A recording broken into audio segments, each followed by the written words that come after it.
রাগের মাথায় আপনি সন্তানকে বললেন তুই মর, ফেরেশতারা বলল আমিন। তোর ভবিষ্যৎ অন্ধকার, ফেরেশতারা বলল আমিন।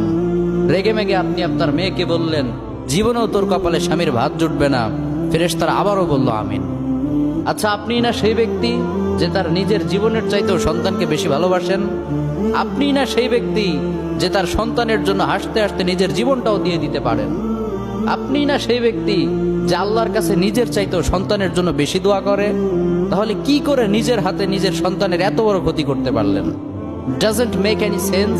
কমন সেন্স বলতে কিচ্ছু নাই আপনাদের। আপনারা কি জানেন না আপনাদের রাগের মাথায় বদদোয়া করাগুলো ফেরেশতারা আমিন বলে? দাওয়াতুল ওয়ালিদ আলা ওয়ালাদিহি, বাবা মা তার সন্তানের জন্য যেই দোয়া করে সেটা ভালো হোক কিংবা বদদোয়া হোক, আল্লাহ সেটাই কবুল করে নেয়। এজন্য খবরদার, নেভার কার্স ইউর চিলড্রেন। রাগের মাথায় কখনো সন্তানকে অভিশাপ করবেন না। খুব বেশি রাগ উঠে গেলে তার জন্য উল্টা